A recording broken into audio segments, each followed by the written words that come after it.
9ನೇ ದಿವಸದಲ್ಲಿ ಮುಂದುವರಿದ ಹೋರಾಟವನ್ನ ನಡೆಸ್ತಾ ಇದ್ದೀವಿ. ಈ ಒಂದು ಅವರಿಗೆ ಸ್ವಾಗತವನ್ನ ಬಯಸ್ತಾ ಇದ್ದೀವಿ. ಈ ಕಾರ್ಯಕ್ರಮಕ್ಕೆ ಬಂದಿರತಕ್ಕಂತ ಚೇತನ್ ಕುಮಾರ್ ದಯವಿಟ್ಟು ಕಾರ್ಮಿಕರೆಲ್ಲರೂ ಸಹ ನಿಂತಿರಬೇಕು. ಈಗ ಮಾತನಾಡಲಿದ್ದಾರೆ.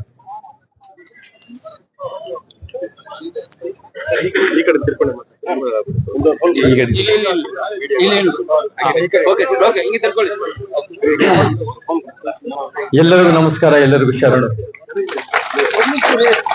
ಸ್ನೇಹಿತರೆ, ಇವತ್ತು KGF ನಲ್ಲಿ ನಿಮ್ಮ ಒಂದು ಅರ್ಥಪೂರ್ಣವಾದ ಅಷ್ಟೇ ಅಲ್ಲದೆ ನ್ಯಾಯಬದ್ಧವಾದ ಹೋರಾಟಕ್ಕೆ ನಾನು ನೈತಿಕ ಬೆಂಬಲ ಕೊಡಕ್ಕೆ ಬಂದಿದ್ದೀನಿ. ಬೆಂಗಳೂರು ಕಾರ್ಮಿಕರ ಹೋರಾಟದ ವಿಚಾರಗಳನ್ನ ನನಗೆ ಹೇಳಿದ್ರು ಅಂದ್ರೆ ಸತೀಶ್ ರಾಜನ್ ಅವರು, ತಂಗರಾಜ್ ಅವರು, ಮತ್ತೆ ಮೊಯ್ಡು ಅವರು, ಪ್ರವೀಣ್ ಅವರು, ಮತ್ತೆ ನಿಮ್ಮೆಲ್ಲ ಮುಖಂಡರು ಯಾರ್ಯಾರು ಆರ್ಥಿಕ ಸಮಾನತೆ ಜೊತೆ ಎಲ್ಲಾ ಸಮಾನತೆ ಬಯಸ್ಕೊಂಡು ಈ ಒಂದು ಹೋರಾಟ ಮುಂದುವರಿಸ್ತಾ ಇದ್ದೀರೋ ನಿಮ್ ಜೊತೆ ನಾನು ಎಂದೆಂದಿಗೂ ನಿಂತಿರ್ತೀನಿ. ಸ್ನೇಹಿತರೆ, ನಾಪ್ಕೊಳ್ಳಿ, ನಾನು ಸಿನಿಮಾದಲ್ಲಿ ಕೆಲಸ ಮಾಡೋನು. ಸಿನಿಮಾದಲ್ಲಿ ಬೇರೆ ಬೇರೆ ಭಾಷೆಗಳಲ್ಲಿ KGF ಬಗ್ಗೆ ದೊಡ್ಡ ದೊಡ್ಡ ಸಿನಿಮಾಗಳು ಮಾಡ್ಕೊಂಡ್ ಬಂದಿದ್ದಾರೆ. ಈ ಸಿನಿಮಾಗಳಲ್ಲಿ KGF ನ ಚಿನ್ನದ ಗಡಿಗಳಾಗಿರ್ಬೋದು, KGF ನ ವಿಚಾರಗಳಾಗಿರ್ಬೋದು ಬಹಳ ಜನ ಬಿಲ್ಡಪ್ ಮಾಡಿದ್ದಾರೆ. ಅದರಿಂದ ಏನೇನ್ ನಡೆದಿದೆ ಅಂದ್ರೆ, ಅದರಿಂದ ಸಿನಿಮಾದ ನಿರ್ಮಾಪಕರು, ನಿರ್ದೇಶಕರು, ನಾಯಕ ನಟರು ಬಹಳ ದುಡ್ಡು ಮಾಡ್ಕೊಂಡಿದ್ದಾರೆ. ದುರಂತ ಏನು ಅಂದ್ರೆ KGF ನ ಪರಿಸ್ಥಿತಿ ಯಾವುದೇ ಕಾರಣಕ್ಕೂ ಅಭಿವೃದ್ಧಿ ಆಗಿಲ್ಲ. ಅದು ಒಂದು ದೊಡ್ಡ ದುರಂತ. KGF ನ ದುಡ್ಡು ಮಾಡ್ಕೊಳ್ಳಕ್ಕೆಗೋಸ್ಕರ ಈ ಸಿನಿಮಾ ವ್ಯವಸ್ಥಿತ ಶಕ್ತಿಗಳು ಒಂದು ರೀತಿ ಬಳಸ್ಕೊಂತ ಹೊರತು KGF ನ ಕಷ್ಟ ಆದಾಗ ಯಾರು ಕೂಡ ಬರಲ್ಲ. ಆದ್ರೆ ನಮಗೆ ಒಂದರ್ಥ ಮಾಡ್ಕೋಬೇಕು, ಕೋಲಾರ ಬಗ್ಗೆ ತಿಳ್ಕೋಬೇಕು ಅಂದ್ರೆ ಕೋಲಾರಿನ ಹೋರಾಟದ ಕಿಚ್ಚಿನ ಭೂಮಿ. ನಮಗೆ ಯಾವತ್ತಾದ್ರೂ ನಮಗೆ ನ್ಯಾಯ ಸಿಕ್ಕಿದೆ ಅಂದ್ರೆ ಯಾರ ಮೇಲಿಂದ ಬಂದು ದಯಾ ದಾಕ್ಷಣ್ಯ ದಾನದಿಂದ ಬಂದಿಲ್ಲ, ತಳಮಟ್ಟದ ಹೋರಾಟದಿಂದ ಬಂದಿದೆ ಅನ್ನೋದು ಕೋಲಾರ ನಮಗೆ KGF ನಮಗೆ ತೋರಿಸ್ಕೊಡುತ್ತೆ. ಇಲ್ಲಿ ಭಾಷೆಯ ಸಮ್ಮಿಲನ ಜೊತೆ ಹೋರಾಟದ ಕಿಚ್ಚು ನಾನು ಯಾಕೆ ಹೇಳ್ತೀನಿ ಅಂದ್ರೆ, ಅನೇಕರು ಅದು ಕಮ್ಯುನಿಸ್ಟ್ ಪಾರ್ಟಿಯಲ್ಲಿ ಯಾವ್ದಾದ್ರು ಕರ್ನಾಟಕದಲ್ಲಿ ಅಧಿಕಾರಕ್ಕೆ ಬಂದಿದ್ದಾರೆ ಅಂದ್ರೆ ಮೊದಲನೇ ಬಾರಿಗೆ ಅದು ಕೋಲಾರಲ್ಲೇ ನಾನು ಕೇಳ್ಪಟ್ಟಿದ್ದೀನಿ. ಅದೇ ರೀತಿ ರಿಪಬ್ಲಿಕನ್ ಪಾರ್ಟಿ ಆಫ್ ಇಂಡಿಯಾ, ನೀವೇನ್ ಬಾಬಾ ಸಾಹೇಬ್ ಅಂಬೇಡ್ಕರ್ ಚಿತ್ರ ಇಟ್ಟಿದ್ದೀರಾ, ಅದು ಒಂದು ರೀತಿ ಫಸ್ಟ್ MLA ಬಂದಿದ್ದು ಕೂಡ ಕೋಲಾರ್ನಲ್ಲಿ ಅಂತ ನಾನು ಕೂಡ ಕೇಳಿದ್ದೀನಿ. ಇದು ನಮ್ಮ ಬಹಳ ಹೆಮ್ಮೆಯ ವಿಚಾರ. ಸ್ನೇಹಿತರೆ, ನಮಗೆ ಯಾವುದೇ ಒಂದು ಹೋರಾಟ ಬಂದರೂ ಕೂಡ ಆ ಹೋರಾಟ ನ್ಯಾಯಬದ್ಧವಾಗಿರ್ಬೇಕು ಅಂದ್ರೆ ಆ ಹೋರಾಟದ ಬೇಡಿಕೆಗಳು ನ್ಯಾಯಬದ್ಧವಾಗಿರ್ಬೇಕು. ನಿಮ್ಮ ಈ ಒಂದು ಹೋರಾಟದಲ್ಲಿ ನನ್ನ ಗೊತ್ತು ಮಾಡ್ಕೊಂಡಿದ್ದೀನಿ, ಮೊದಲನೇದಾಗಿ ವೇತನ ಅನ್ನೋದನ್ನ ರಿವಿಷನ್ ಪರಿಷ್ಕರಣೆ ಆಗಬೇಕು, ಅದು ನ್ಯಾಯಯುತವಾದ ಬೇಡ. ಎರಡನೇದಾಗಿ, ಯಾಕಂದ್ರೆ ಇವಾಗ ಏನಾಗ್ತಾ ಇದೆ ಅಂದ್ರೆ, ಯಾರು ಅಲ್ಲಿ 1000ಗಿಂತ ಕಡಿಮೆ ಜನ ಪರ್ಮನೆಂಟ್ ಕಾಯಂ ಅಂತ ಇರ್ತಾರೋ ಅವರು ಕೆಲ್ಸಕ್ಕೆ 4 ಪಟ್ಟಿ ಜಾಸ್ತಿ ಸಂಬಳ ಬರುತ್ತೆ. ಆದ್ರೆ ಯಾರಿಗೆ ಕಾಯಂ ಆಗದೋ, ಯಾರು ಗುತ್ತಿಗೆದಾರರು ಅಂತ ಬಂಧಿಸ್ತಾರೋ ಅವ್ರಿಗೆ 4 ಪಟ್ಟಿ ಕಮ್ಮಿ ಆಗತ್ತೆ. ಇದು ಒಂದು ದೊಡ್ಡ ಅನ್ಯಾಯ. ನಮ್ಗೆ ಸಮವೇತನ, ಸಮ ಕೆಲ್ಸಕ್ಕೆ ಸಮವೇತನ ಅಂತ ಸುಪ್ರೀಂ ಕೋರ್ಟ್ ಹೇಳಿದೆ. ಮತ್ತೆ ಮುಖ್ಯವಾಗಿ ಸಂವಿಧಾನದ ಪೀಠಿಕೆನಲ್ಲಿ ಸಮಾನತೆ ಅಂತ ಏನ್ ಹೇಳ್ತಾರೋ ಅದೇ ಒಂದು ಸಮವೇತನಕ್ಕೆ, ಸಮ ಕೆಲ್ಸಕ್ಕೆ ಸಮವೇತನ ಸಿಗಬೇಕು. ಹಾಗೆ ನಿಮ್ಮ ಹೋರಾಟ ನಿಮ್ಮ ಒಂದು ರೀತಿ ಕಾಯಂ ಆಗಬೇಕಾಗಿರ್ಬೋದು, ನಿಮಗೆ ಒಂದು ಗ್ರಾಚ್ಯುಯಿಟೀಸ್ ಆಗಿರ್ಬೋದು, ಇದೆಲ್ಲ ಕೂಡ ನ್ಯಾಯಯುತವಾದ ಹೋರಾಟ. ಸೊ ನಾನು ಎಂದೆಂದಿಗೂ ನಿಮ್ ಜೊತೆ ಇದ್ದೀನಿ.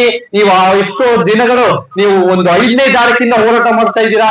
ಮತ್ತೆ ಮುಖ್ಯವಾಗಿ ಜನ ನಿಮಗೆ ನಾವು ನ್ಯಾಯ ಒದಗಿಸ್ತೀವಿ ಅಂತ ಹೇಳ್ತಾ ಇದ್ದಾರೆ. ಆದ್ರೆ ಆ ನ್ಯಾಯ ಬರೋವರೆಗೂ ನೀವು ಬಿಡಲ್ಲ. ಯಾಕಂದ್ರೆ ನಿಮ್ ಹೋರಾಟ ಕಿಚ್ಚು ಅಷ್ಟು ಗಟ್ಟಿಯಾಗಿದೆ, ನಿಮ್ಮ ಪ್ರಾಮಾಣಿಕತೆ ಅಷ್ಟು ಗಟ್ಟಿಯಾಗಿದೆ ಅಂತ ನನಗೆ ಗೊತ್ತಿದೆ. ನಾವು ಬಹಳ ಸಂತೋಷ ಆಗಿದೆ. ಮತ್ತೆ ಈ ವಿಚಾರದಲ್ಲಿ ಯಾರು ಇದನ್ನ ಗಂಭೀರವಾಗಿ ತಗೋಬೇಕು ಅಂದ್ರೆ, ಬಹಳ ಮುಖ್ಯವಾಗಿ ಅಂದ್ರೆ, ಯಾರು ಇವತ್ತಿನ ದಿನ ಇದು ಸೆಂಟ್ರಲ್ ಗವರ್ಮೆಂಟ್ ಅಂತ ಕೇಳಿದೀನಿ ಬೆಂಬಲು. ಮತ್ತೆ ಮುಖ್ಯವಾಗಿ ಅದೇ ಸೆಂಟ್ರಲ್ ಗವರ್ಮೆಂಟ್ ಅಲ್ಲಿ ನಮ್ಮ ಕರ್ನಾಟಕದ ಒಂದು ಪ್ರಾದೇಶಿಕ ಪಕ್ಷ ಅಂತ ಹೇಳ್ಕೊಳ್ಳೋರೆ HD ಕುಮಾರಸ್ವಾಮಿ ಅವರು ಹೆವಿ ಇಂಡಸ್ಟ್ರೀಸ್ ನಲ್ಲಿ ಇವಾಗ ಮಿನಿಸ್ಟರ್ ಆಗಿದ್ದಾರೆ. ನಾವು ಕೇಳ್ತೀವಿ, ಮುಖ್ಯಮಂತ್ರಿ, ನೀವು ಮಾಜಿ ಮುಖ್ಯಮಂತ್ರಿ ಕುಮಾರಸ್ವಾಮಿ ಅವರೇ, ನಿಮ್ಮ ಮಗನೇ ಚುನಾವಣೆ ಗೆಲ್ಲಬೇಕು ಅಂತ ಚನ್ನಪಟ್ಟಣದಲ್ಲಿ ಇರುವ ನೀವು ಇಲ್ಲಿ ಬಂದು ನಮ್ಮ KGF ನಲ್ಲಿ ಈ ಕಷ್ಟಗಳನ್ನ ಅರ್ಥ ಮಾಡ್ಕೊಂಡು ಸುಧಾರಣೆ ಮಾಡ್ಕೊಂಡು ಸರಿಪಡಿಸಕ್ ನಿಮಗೆ ಮನಸ್ಥಿತಿ ಇಲ್ವಾ? ನಿಮಗೆ ನಿಜವಾಗ್ಲೂ ನಮ್ಮ ನೀವು ಆ ಒಂದು ಕೇಂದ್ರವನ್ನು ನಿಂತ್ಕೊಂಡು ನೀವು ಸರಿ ಮಾಡೋಕೆ ಅವಕಾಶ ಇದ್ದಾಗ ಇಲ್ಲೂ ಕೂಡ ಕೋಲಾರ್ನಲ್ಲಿ ಅದೇ MP ಆಗಿ ಗೆದ್ದಿರೋ ವ್ಯಕ್ತಿನಲ್ಲಿ ಕೋಲಾರ ಜನ ಇದ್ದಾಗ ನಿಮ್ಗೆ ಕೋಲಾರಿನ ಕಷ್ಟಗಳು ನಿಮಗೆ ಕಾಣಿಸಲ್ವಾ, ಕಿವಿ ಕೇಳಿಸಲ್ವಾ?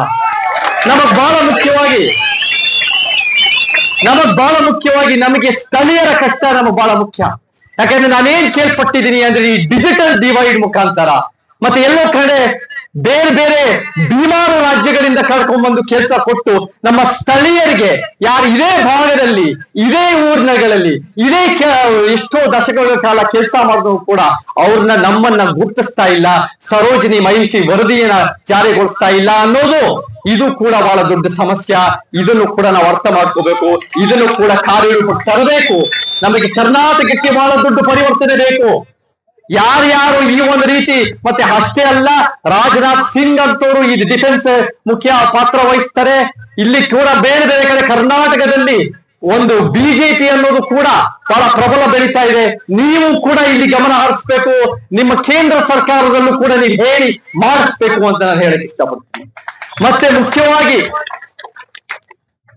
ನಮಗೆ ಕಾರ್ಮಿಕರ ವಿಚಾರಗಳು, ಶ್ರಮಜೀವಿಗಳ ವಿಚಾರಗಳು ನಾನು ಎಲ್ಲಿಂದ ಸ್ಫೂರ್ತಿ ಪಡೆದಿದ್ದೀನಿ ಅಂದ್ರೆ ಅದು ಶರಣ ಚಳವಳಿ, ಬಾಬಾ ಸಾಹೇಬ್ ಅಂಬೇಡ್ಕರ್, ತಂದೆ ಪೆರಿಯಾರಿನ ಹೋರಾಟಗಳು. ಶರಣ ಚಳವಳಿನಲ್ಲಿ ಏನಿದೆ? ಶರಣ ಚಳವಳಿ ಕಾಯಕವೇ ಕೈಲಾಸ ಅಂತಾರೆ. ಕಾಯಕವೇ ಕೈಲಾಸ ಅಂದ್ರೆ ಬರೀ ಭಾಷಣ ಕೊಯ್ಯೋದಷ್ಟೇ ಅಲ್ಲ. ಕಾಯಕವೇ ಕೈಲಾಸ ಅಂದ್ರೆ ಸರಿ ಸಮಾನವಾದ ಘನತೆ ನಮ್ಮ ಕೆಲಸಗಳಿಗೆ, ಸರಿ ಸಮಾನವಾದ ಆರ್ಥಿಕತೆ ನಮ್ಮ ಕೆಲಸಗಳಿಗೆ, ಅದು ಕಾಯಕವೇ ಕೈಲಾಸ. ಬರೀ ಸಿನಿಮಾ ಸ್ಟಾರ್ಗಳು ಅಥವಾ ಯಾವುದೋ ಒಂದು ಡಾಕ್ಟರ್ಗಳು ಅಥವಾ ಯಾವುದೋ ಒಂದು ದುಡ್ಡು ಮಾಡ್ಕೊಳ್ಳೋರು, IAS KS ಮಾಡೋರು ನಿಮ್ ಕೆಲಸ ಮಾತ್ರ ಶ್ರೇಷ್ಠ, ಆದ್ರೆ ನಮ್ ಕೆಲಸಗಳು ಎಲ್ಲೋ ಒಂದ್ ಕಡೆ ಕನಿಷ್ಠ ಅನ್ನೋ ಒಂದು ಅಸಮಾನತೆ, ಅದನ್ನ ಯಾವುದೇ ಕಾರಣಕ್ಕೂ ಅದು ಶರಣ ತತ್ವದಲ್ಲಿ ಒಪ್ಪಲ್ಲ.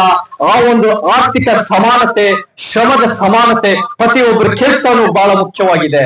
ನಿಜವಾಗ್ಲೂ ಹೇಳಬೇಕು ಅಂದ್ರೆ ಒಂದ್ ಎಕ್ಸಾಮ್ ಮಾಡೋರು ಅಥವಾ ಒಂದು ಸಿನಿಮಾ ಕ್ಯಾಮರಾ ಮುಂದೆ ನಟನೆ ಮಾಡ್ಕೊಂಡು ಇಷ್ಟೊಂದು ಬಿಲ್ಡಪ್ ಸಿಗತ್ತೆ. ದಿನನಿತ್ಯ ಬಂದು ಬೆವರು ಸುರಿಸಿ ಕೈನಲ್ಲಿ ಕೆಲಸ ಮಾಡಿ ಫ್ಯಾಕ್ಟ್ರಿನಲ್ಲಿ, ಕೂಲಿನಲ್ಲಿ, ಜಮೀನ್ಗಳಲ್ಲಿ, ಸಿಮೆಂಟ್ ಅಲ್ಲಿ ಬೇರೆ ಕೆಲಸ ಮಾಡೋದು ಎಷ್ಟು ಕಷ್ಟ ಅನ್ನೋದು ನಮಗೂ ಗೊತ್ತು, ನಿಮ್ಗೂ ಗೊತ್ತು. ಸೊ ಆ ನಿಟ್ಟಿನಲ್ಲಿ ಕೆಲಸದ ಸಮಾನತೆಯನ್ನು ಬಹಳ ಮುಖ್ಯ. ಮತ್ತೆ ಬಾಬಾ ಸಾಹೇಬ್ ಅಂಬೇಡ್ಕರ್ ಕೂಡ ಅವ್ರು ಯಾವಾಗ ಲೇಬರ್ ಮಂತ್ರಿಯಾಗಿದ್ದಾಗ ಬಹಳ ಉತ್ತಮವಾದ ಯೋಜನೆಗಳು ತರ್ತಾರೆ. ಮಹಿಳೆಯರಿಗೆ ಬೆನಿಫಿಟ್ಸ್ ಆಗಿರ್ಬೋದು, ಪೇ ಈಕ್ವಾಲಿಟಿ ಆಗಿರ್ಬೋದು, ಬೇರೆ ಬೇರೆ ಬೆನಿಫಿಟ್ಸ್ ತರ್ತಾರೆ. ಸೊ ನಾವು ಜ್ಞಾಪಕ ಇಟ್ಕೊಳ್ಳಿ, ಈ ಒಂದು ಸಮಾನತೆ ಅಂಬೇಡ್ಕರ್, ಪೆರಿಯಾರ್ ಮತ್ತೆ ನಮಗೆ ಶರಣ ತತ್ವ ಅನ್ನೋದು ಇದ್ಯಾವ ಅಸ್ಮಿತೆ ಅಲ್ಲ. ಇದ್ಯಾವ ಒಂದು ವರ್ಗದ, ಒಂದು ಜಾತಿಯ, ಒಂದು ಸಮುದಾಯದ ಸೊತ್ತಲ್ಲ. ಇದ್ಯಾರು ಸಮಾನತೆ, ನ್ಯಾಯ ಮತ್ತು ಸಂವಿಧಾನದ ಪೀಠಿಕೆಯನ್ನ ಎತ್ತಿಡಿತಾರೋ ಅದು ನಮ್ಮೆಲ್ಲರ ಒಂದು ಸಿದ್ಧಾಂತ. ಆ ಒಂದು ಸಿದ್ಧಾಂತನ ನಾವು ಮುಂದುವರಿಸಬೇಕು. ಸಮ ಸಮಾಜದ ಕರ್ನಾಟಕದಲ್ಲಿ ನಾನು ಎಂದೆಂದಿಗೂ ನಿಮ್ ಜೊತೆ ಇರ್ತೀನಿ. ಕೊನೆಯದಾಗಿ ನಿಮ್ಮ ಹೋರಾಟ ನ್ಯಾಯಬದ್ಧವಾಗಿದೆ. ನಾನು ಒಂದು ವಚನ ಹೇಳಿ ನನ್ನ ಮಾತು ಮುಗಿಸ್ತೀನಿ. ಅದು ಒಂದು ಶ್ರಮಜೀವಿಗಳ ವಿಚಾರದಲ್ಲಿ, ಅದು ಒಂದು ಕೆಲಸದ ಸಮಾನತೆಯಲ್ಲಿ ಒಂದು ವಚನ. ಮಡಕೆಯ ಮಾಡಲು ಮಣ್ಣೇ ಮೊದಲು, ತೊಡಿಗೆಯ ಮಾಡಲು ಹೊನ್ನೇ ಮೊದಲು, ಶಿವಪಥ ನಡೆಯಲು ಗುರುಪಥ ಮೊದಲು, ಕೂಡಲ ಸಂಗಮ ದೇವರ ನಡೆಯಲು ಶರಣರ ಸಂಘವೇ ಮೊದಲು. ಇವತ್ತು KGF ನಲ್ಲಿ ಆ ಒಂದು ನಮ್ಮ ನ್ಯಾಯಕ್ಕೆ, ನಮ್ಮ ಕಾರ್ಮಿಕರ ಶ್ರಮಜೀವಿಗಳ ನ್ಯಾಯಕ್ಕೆ ಆ ಹೋರಾಟದ ಶರಣರ ಸಂಗಮ ಇಲ್ಲಿದೆ. ಎಂದೆಂದಿಗೂ ನಿಮ್ ಜೊತೆ ಇರ್ತೀನಿ. ಎಲ್ಲರಿಗೂ ಜೈ ಕರ್ನಾಟಕ.